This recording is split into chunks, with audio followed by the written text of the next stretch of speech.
I was volunteering at a special school, and that's when I first really came face-to-face, one-on-one with an autistic individual. I'd always been around persons with autism because I had a neighbor who had an autistic son. I had friends, actually mentors when I was in high school, who had an autistic son.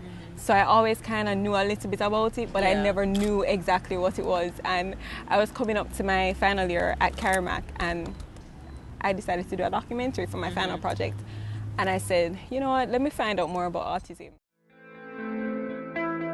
The prevalence of autism means that every single teacher, in fact, every single member of the public needs to be aware of autism. Do you know about autism?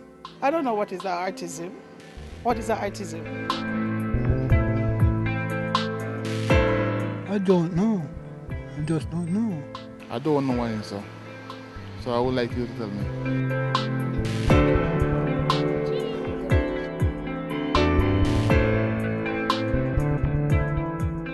Autism is, right now, the commonest developmental disorder of children.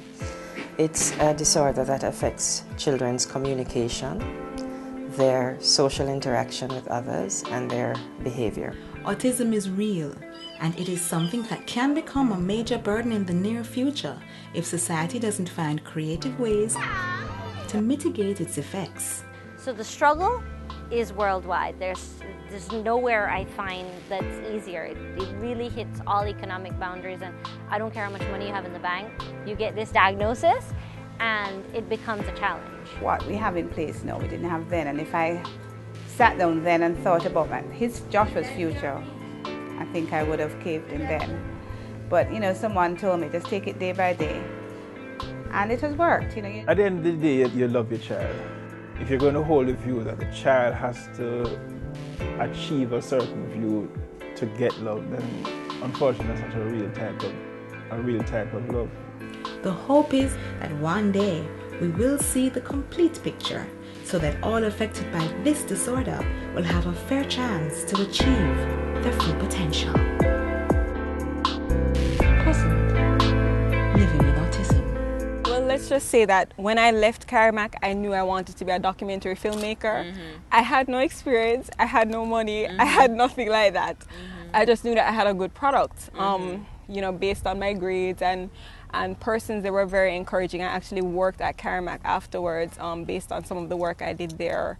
They took me on staff, and they were very encouraging, and they let me have a screening there and all sorts of things. So I knew that I had a good product, but I didn't know how I was going to get it out there. Fully funded it by myself. And then when I came back from school, I started to just send out sponsorship letters again to different organizations, and UNICEF decided to pick up post-production. So it's now at the stage where it's finished, and UNICEF has also they're also going to fund distribution across the island.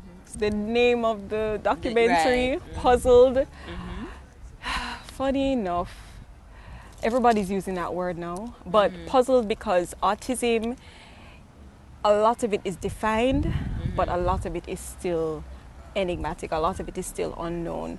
They don't know what the cause is yet. They have ideas of what can be causing it. It's on the rise, although they don't know the cause. And the behaviors are strange as well, because the person can look normal, but they behave strangely, or what we as atypical persons would think is strange.